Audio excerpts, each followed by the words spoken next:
Well, it's impossible for a plain orange pumpkin to become a golden carriage. Impossible things happen every day in the land of children's theater, and Tuscaloosa Children's Theater's got a show coming up that is impossible not to like. LaDonna Roberts joins me now from Tuscaloosa Children's Theater to tell me about Rodgers and Hammerstein's Cinderella. Oh, well, I can't give away everything, but it is the typical story of Cinderella. It's the ugly stepsisters and the horrible stepmother that are so mean to her and the wonderful transformation that she makes. But for the rest of the details, you'll have to come out and see for yourself. Oh, I think most of the folks at home know the way this one turns out. Oh, okay. Tell me a little bit about Tuscaloosa Children's Theater. This is, your cast is going to be predominantly young people, Young right? people, right, between the ages of 4 and upwards of young college age. Have a few young college age this time for us, but yes, predominantly in that elementary to high school range. I'm very curious as to what goes into casting a princess. How does one do that? What do you look for? Actually, I'm not in the behind-the-scenes portion of the selection process, but I help once the princess is selected to help to introduce her to the community. So that's a little bit more of my role. Understood, understood. Tell us a little bit about Tuscaloosa Children's Theater, the work that you guys do, your involvement in the arts, making sure, because unfortunately we happen to live in a state that year in and year out is cash-strapped, education-wise. This year being an exception, absolutely. And it's one of the things that tends to get cut is the arts. So for a lot of kids, this is really their only outlet to get anything creative. You are absolutely correct, and we appreciate that shameless plug there.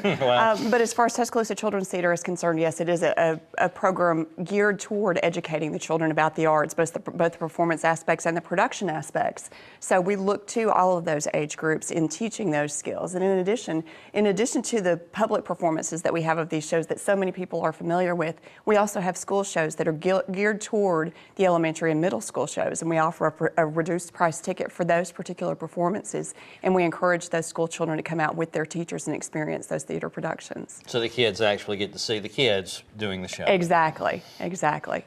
Well, this is one of my favorite shows. I was in the show a long time ago. I really like the music. I'm curious to know, or have you been walking around, humming everything in your head? What's the song that's sticking with you? Well, on this particular one, I don't have a specific song, but yes, it seems like through every children's theater production, there are those 2 or 3 that are a little bit infectious. In this particular case, my daughter is not in this cast, but when she is in the cast, usually the first request when we get in the car is, can we put in the CD? So yes, the songs do tend to stay with me a bit with those. I'll bet they do.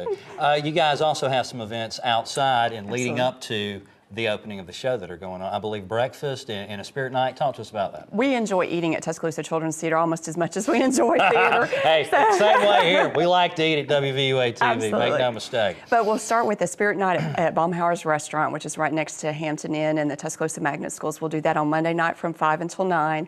A portion of the proceeds from all sales, whether they be dine-in, carry-out, you don't even have to tell them you're here with Tuscaloosa Children's Theater. Just show up, have some food, enjoy yourself, and they will donate a portion to the programs for Tuscaloosa Children's Theater. That's this Monday night from 5 until 9.